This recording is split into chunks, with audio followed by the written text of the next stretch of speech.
السلام علیکم ورحمۃ اللہ وبرکاتہ۔ اعوذ باللہ من الشیطان الرجیم،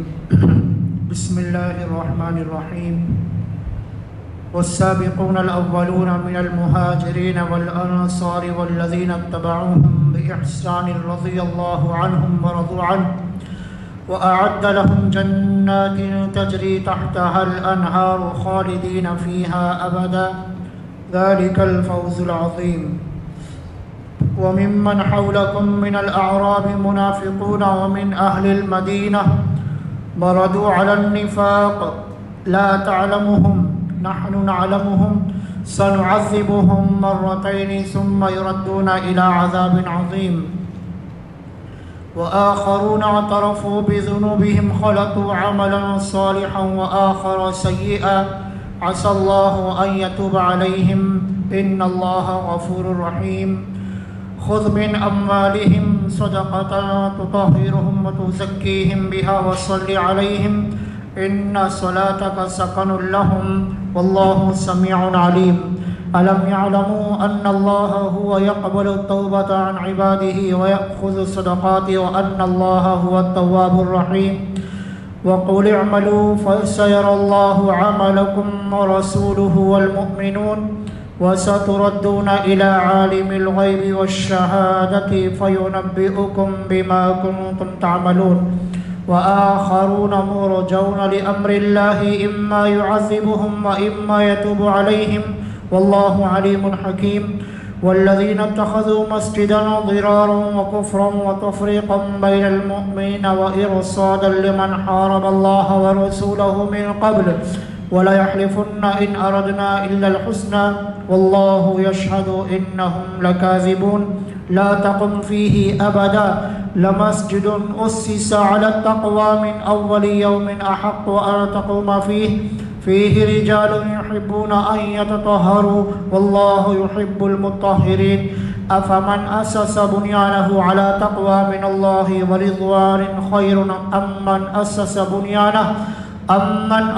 بنيانه على شفا جرف نهار فانهار به في نار جهنم والله لا يهدي القوم الظالمين۔ لا يزال بنيانهم الذي بنوا ريبة في قلوبهم إلا أن تقطع قلوبهم والله عليم حكيم۔ سورہ توبہ کا سلسلہ چل رہا ہے۔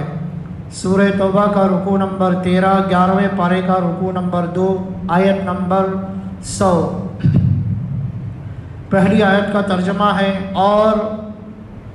پہلے لوگوں میں سبقت لے جانے والے مہاجرین اور انصار میں سے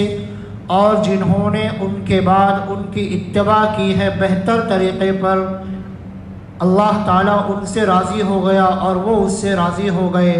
اور اللہ نے ان کے لیے ایسے باغات کا وعدہ کیا ہے جن کے نیچے سے نہریں جاری ہوں گی، جن میں وہ ہمیشہ ہمیشہ رہیں گے۔ یہ زبردست کامیابی ہے۔ یہ آیت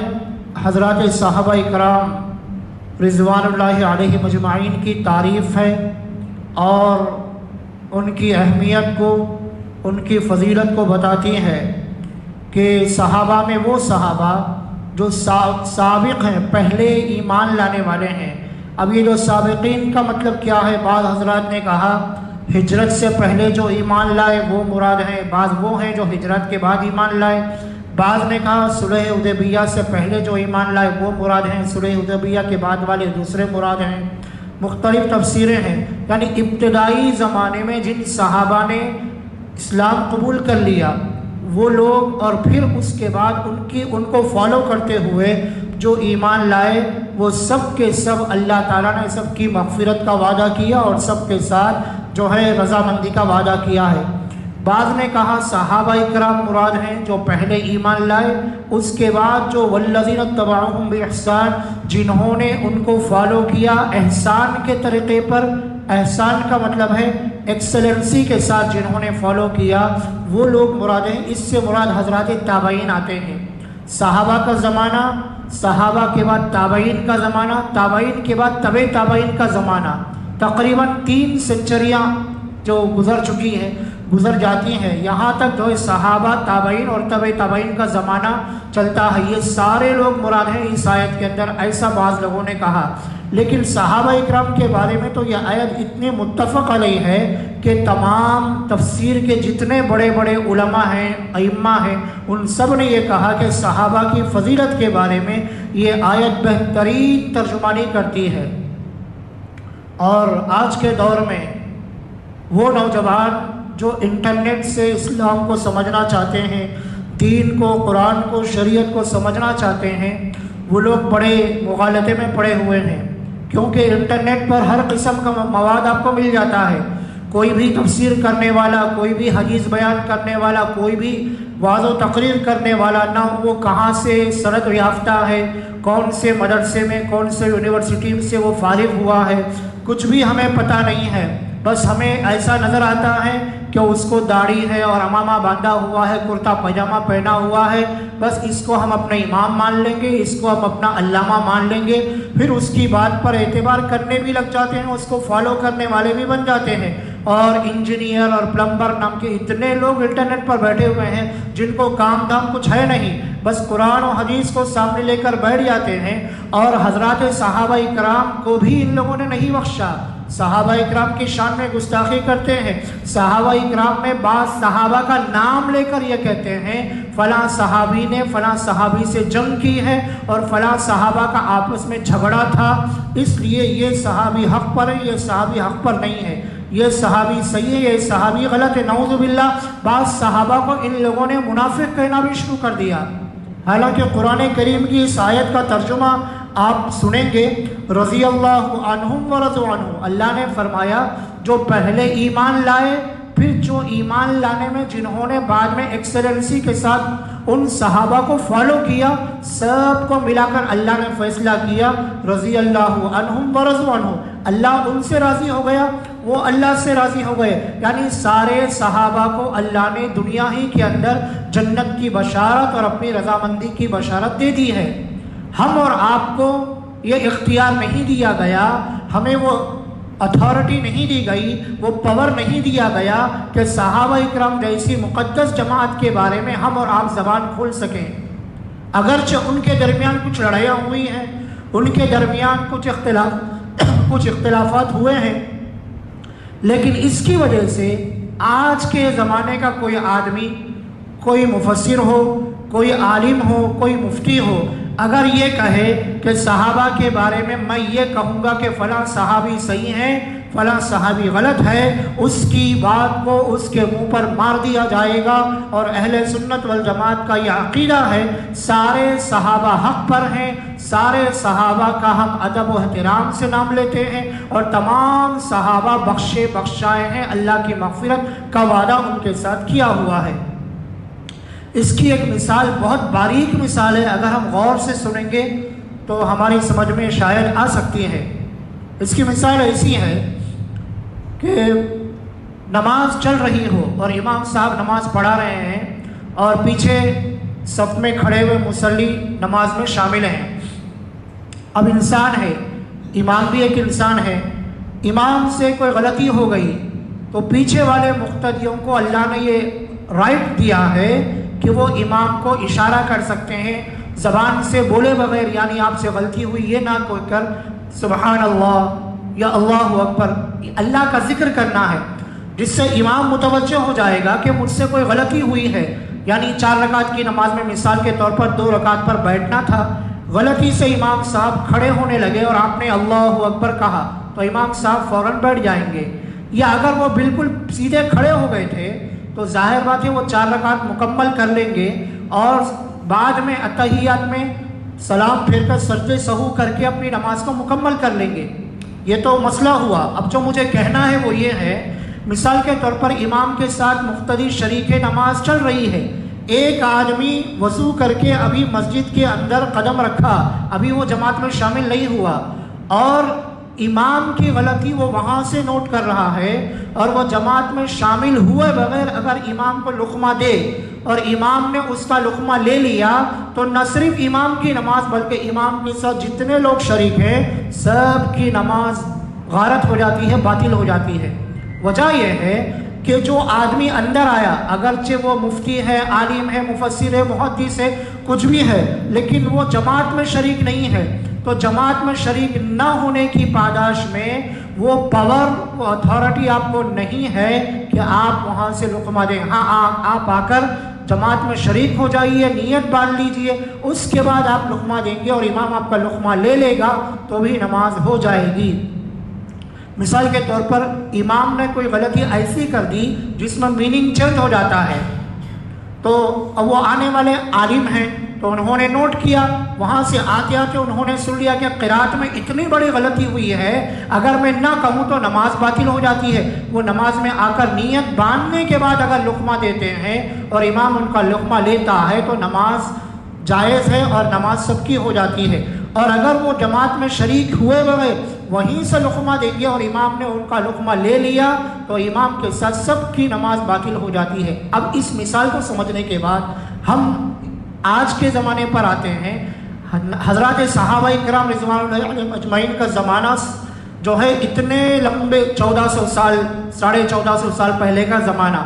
اس زمانے کے صحابہ کے بارے میں آج کے زمانے کا کوئی عالم، کوئی مفتی یا کوئی اپنے آپ کو علامہ کہنے والا، ان لوگوں کے بارے میں اگر آج کوئی زبان سے کوئی جملہ کہتا ہے، اس کا مطلب یہ ہے جیسے جماعت میں شریک ہوئے بغیر باہر سے کوئی لقمہ دے اس کا لقمہ نہیں لیا جاتا ہے، اسی طرح آج کے دور کا کوئی آدمی حضرات صحابہ اکرام کی شان میں گستاخی کرے یا ان کے بارے میں بولنے کی جسارت کرے، جرات کرے، اس کا لقمہ بھی نہیں لیا جائے گا، اس کی بات کو بھی لوٹا دیا جائے گا، رد کر دیا جائے گا، کیونکہ حضرات صحابہ اکرام کی جماعت مقدس جماعت ہے، بڑی اشرف جماعت ہے، قابل احترام جماعت ہے۔ ان حضرات کے بارے میں کچھ کہنا ایسا ہی ہے جیسے جماعت میں شریک ہوئے بغیر پیچھے سے لقمہ دینا ہوتا ہے کہ اگر اس کا لقمہ لیا جائے تو نماز ٹوٹ جائے گی۔ اسی طرح آج کے زمانے میں حضرات صحابہ کے بارے میں کوئی گستاخی کرے اور اس کی بات کو ہم مان لیں تو ہمارا ایمان جانے کے برابر ہو جائے گا، کیونکہ ایمان ہمیں جو ملا ہے، قرآن جو ہمیں ملا ہے، اذان جو ہمیں ملی ہے، نماز جو ہمیں ملی ہے، حضرات صحابہ کی محنت ہے جو ہمارے گھروں تک آج قرآن ہے، اذان ہے، نماز ہے، اذان ہے، مسجدیں ہیں، اللہ کا کلام ہے، کلمے، یہ مدرسے، یہ خانقاہ ہیں، یہ سب کہاں سے آئے؟ حضرات صحابہ اگر محنت نہ کرتے، اگر ہم تک قرآن کی آیتوں کو نہ پہنچاتے، اگر ہم تک حدیثوں کو نہ پہنچاتے تو کیا ہمیں یہ ساری چیزیں مل پاتی؟ تو اگر ایسی جماعت کے بارے میں شک و شبہ کیا جانے لگے، ایسی جماعت کے بارے میں گستاخی کی جانے لگے، ان پر شک کی نگاہ رکھی جائے تو پھر ہمارے ایمان کی بھی کوئی گارنٹی نہیں ہوگی۔ کل کو کوئی قرآن کے بارے میں بھی بول سکتا ہے، ہو سکتا ہے کسی صحابی نے زیر کا زبر کر دیا، زبر کا زیر کر دیا، کیونکہ جب ان مقدس جماعت کے اوپر جب شک آ جائے گا تو پھر دین میں بھی شک آ جائے گا، قرآن میں بھی شک آئے گا، حدیث میں بھی شک آئے گا، اذان میں بھی شک آ جائے گا۔ ہو سکتا ہے صحابی نے اپنی طرف سے جملہ بڑھا دیا ہو، نعوذ باللہ۔ اس لیے آج کے زمانے میں ہم اور آپ سب مل کر یہ عقیدہ بنائیں، اور جتنے ہمارے ملنے جلنے والے ہیں، جتنے ہمیں جاننے والے ہیں، اگر ان میں کوئی آدمی کسی ایسے آدمی کو فالو کرتا ہے، چاہے وہ ایف بی پر ہو، انسٹا پر ہو، کہ دنیا میں کسی جگہ ہو، کہ جو صحابہ کے بارے میں کچھ بھی بولے، لب کشائی کرے، ان کی شان کے خلاف باتیں کرے، ہرگز اس کا علم قابل قبول نہیں، اس کی امامت قابل قبول نہیں، اس کا علم ہمیں کوئی فائدہ دینے والا نہیں، اور ایسے آدمی کی بات نہ ہم سنیں گے نہ سننا گوارا کریں گے، فوراً اس کو انفالو کریں، اس کے بیان کو بند کریں، اور جو اتھینٹک عالم علماء ہیں، مفتیان اکرام ہیں، جو باقاعدہ سند یافتہ ہیں، صرف اور صرف ان کا بیان سنیں اور ان کے بارے میں سننے کی کوشش کریں۔ یہ آیت پکار کر کہہ رہی ہے سارے صحابہ حق پر ہیں، سارے صحابہ کے بارے میں اللہ تبارک و تعالیٰ نے اپنی رضامندی کا اور اپنی خوشنودی کا اعلان کیا ہے۔ حضرت علی رضی اللہ عنہ، حضرت امیر معاویہ رضی اللہ عنہ کے درمیان جنگ ہوئی، بہت بڑی جنگ ہوئی، ادھر بھی صحابہ شہید ہوئے، ادھر بھی صحابہ شہید ہوئے، لیکن اس کی وجہ سے ہمیں اور آپ کو یہ حق نہیں ہے کہ ہم دونوں میں سے کسی کے بارے میں کچھ بول سکیں، کیونکہ ہم کہاں اور وہ شخصیتیں کہاں۔ ہمیں یہ رائٹ ہی نہیں دیا گیا کہ ہم ایسے مقدس صحابہ کے بارے میں کچھ بول سکیں۔ اس کی مثال ایسی ہے جیسے دو ناریل کے درخت ہیں اور دونوں کے پتے ہیں، جب ہوا چلتی ہے تو دونوں کے پتے آپس میں ٹکراتے ہیں، تو جیسے دونوں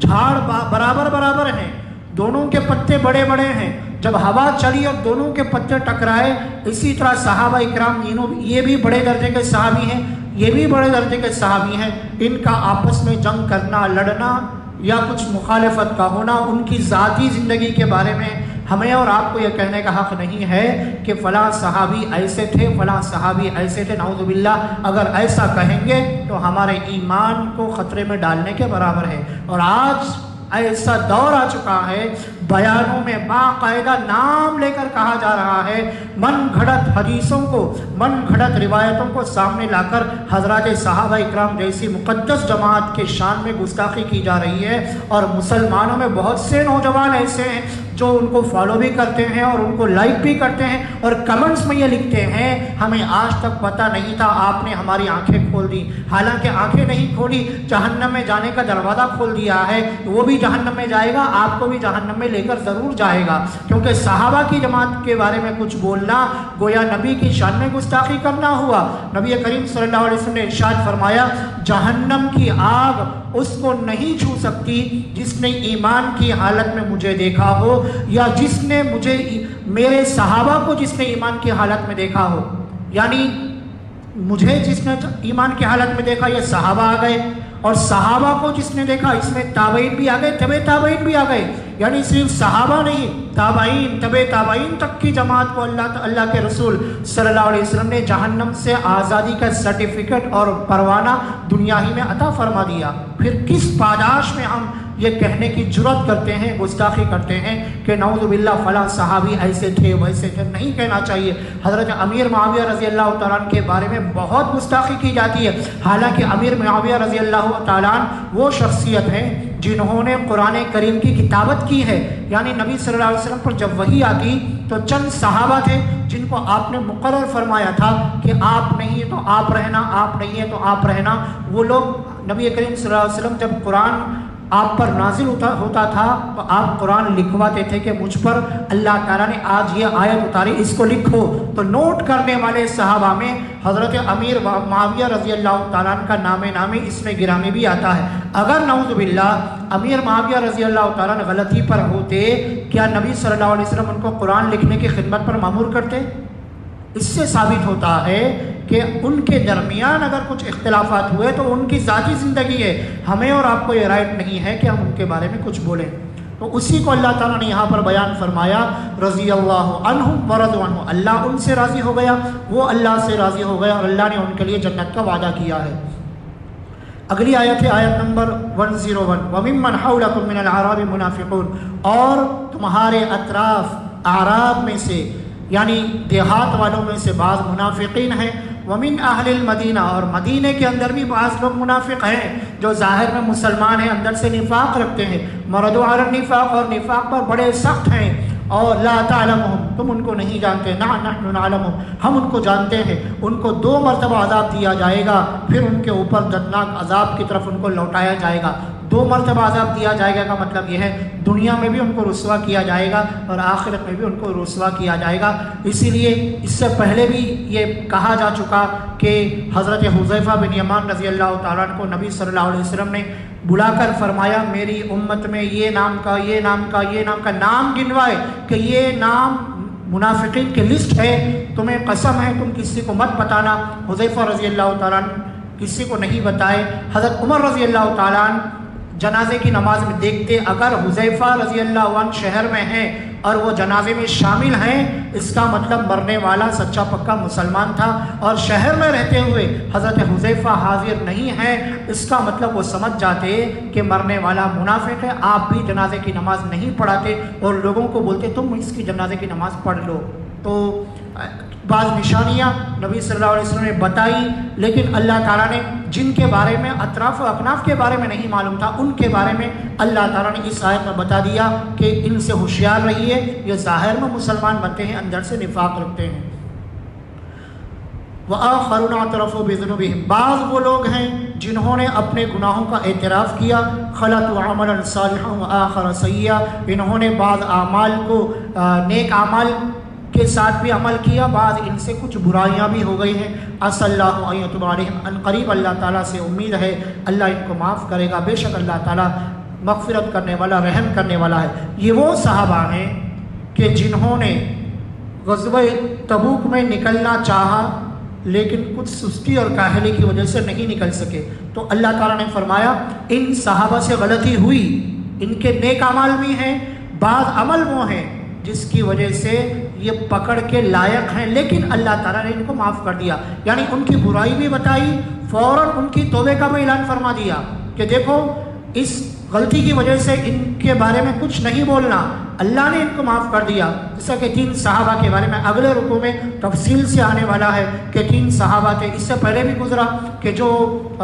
مالدار تھے، صحت مند تھے، پھر بھی نہیں جا سکے، کاہلی اور سستی کی وجہ سے نہیں گئے، انہوں نے اپنے گناہوں کا اعتراف بھی کر لیا۔ دوسرے منافقین آ کر جھوٹ بول رہے تھے، یا رسول اللہ مجھے بخار آ گیا، میری بیوی کو بخار آ گیا، میرے ماں باپ تکلیف میں تھے، مجھے یہ تھا وہ تھا، تو ان صحابہ کے دل میں بھی آیا ہم بھی جھوٹ بول کر بچ جائیں گے، لیکن انہوں نے کہا نہیں، جھوٹ نہیں بولنا ہے، جو ہے سچ بولنا ہے۔ انہوں آ کر کہنے لگے یا رسول اللہ کوئی بہانہ نہیں ہے، کوئی جھوٹ نہیں ہے، مال بھی تھا، صحت بھی تھی، سب کچھ تھا، بس سستی اور کاہلی کی وجہ سے ہم نہیں آئے۔ اللہ کے رسول صلی اللہ علیہ وسلم نے ارشاد فرمایا جب تک اللہ کا حکم نہیں آتا میں تم سے بات نہیں کروں گا۔ صحابہ سے بھی فرما دیا تم بھی بات مت کرو۔ یہ ساری تفسیر انشاءاللہ اگلے رکوع میں بھی آنے والی ہے۔ ان لوگوں کے بارے میں اللہ نے فرمایا بعض صحابہ وہ ہیں جو نیک کام بھی کیے لیکن ان سے کچھ برائی ہو گئی کاہلی کی وجہ سے۔ عسى اللہ، امید ہے اللہ تعالیٰ سے کہ اللہ ان کی توبے کو قبول کرے۔ اگلی آیتوں میں آنے والا ہے کہ اللہ تعالیٰ نے باقاعدہ آیتوں کو نازل فرمایا کہ اللہ نے ان لوگوں کو معاف کر دیا۔ اس آیت کے بارے میں ایک بزرگ کا قول ہے کہ میں جب قرآن کا مطالعہ میں نے کیا تو میں نے دیکھا کہ قرآن یا تو نیک لوگوں میں سب سے اعلیٰ لوگوں کے بارے میں بیان کرتا ہے کہ اتنے اعلیٰ قسم کے نیک لوگ ہیں ماشاءاللہ، ان کی نہ کبھی تہجد فوت ہوتی ہے، نہ کبھی امام کے ساتھ تکبیر اولا سے پیچھے رہ جاتے ہیں، ہمیشہ پہلی صف میں تکبیر اولا کے ساتھ، اور تہجد کی نماز، ذکر و تلاوت میں، روزے میں ہمیشہ اللہ کا دھیان میں اتنے نیک لوگ ہیں، ہمیں ان کا گمان کرنا بھی مشکل ہوتا ہے۔ یا تو قرآن ایسے برے لوگوں کے بارے میں بیان کرتا ہے کہ جو انتہائی درجے کے برے ہیں، مثال کے طور پر فرعون ہے، حامان ہے، یہ انتہائی درجے کے برے لوگ ہیں۔ یا منافقین کے بارے میں، منافقین ایسے سازش کرنے والے، ظاہر میں مسلمان اندر سے منافق۔ تو یہ بزرگ کہنے لگے کہ جو درمیان والے ہیں، یعنی جو ایک دم ہائی کوالٹی کے بھی نہیں ہیں نہ بالکل گئے گزرے ہیں، درمیان کے بارے میں قرآن میں کہیں بھی نہیں آیا۔ انہوں نے فرمایا جب میں اس آیت پر پہنچا تو یہ ہمارے اور آپ کے بارے میں یہ آیت مجھے سمجھ میں آئی کہ ہمارے بعض عمل اچھے بھی ہیں، بعض عمل ہمارے برے بھی ہیں۔ ہم اچھے کام بھی کرتے ہیں، ہم نماز پڑھ بھی لیتے ہیں، کبھی ہم سے نماز کے بارے میں کاہلی بھی ہو جاتی ہے، کبھی ہم صدقہ و خیرات اتنا زیادہ کر دیتے ہیں اور کبھی ہم سے سستی بھی ہو جاتی ہے، کبھی ہم کسی کو زبان سے کچھ غلط بات بھی کہہ دیتے ہیں، یعنی ملے جڑے عمل ہیں۔ ایسے لوگوں کے بارے میں اللہ نے فرمایا کہ یہ صحابہ کے بارے میں اتری، لیکن اس آیت کو عام رکھا جائے تو قیامت تک آنے والے تمام مسلمانوں کے بارے میں ہے، جو نیک عمل اور برے عمل ملا کر کریں گے لیکن توبہ کر لیں گے تو ان قریب اللہ تعالیٰ ان کو معاف کر دے گا، کیونکہ اللہ تعالیٰ مغفرت کرنے والا بھی ہے، رحم کرنے والا بھی ہے۔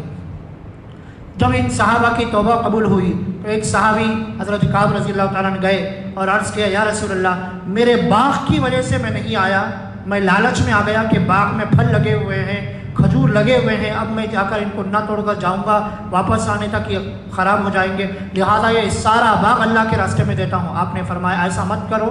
بلکہ تم اپنے گھر والوں کے لیے، اپنے رشتہ داروں کے لیے بھی رکھو۔ تو اس کے بارے میں اللہ نے فرمایا خذ من اموالہم، آپ ان کے مالوں میں سے صدقہ لے لیجئے، تطہرہم، وہ ان کو آپ اس صدقے کے ذریعے ان کو پاک کریں گے،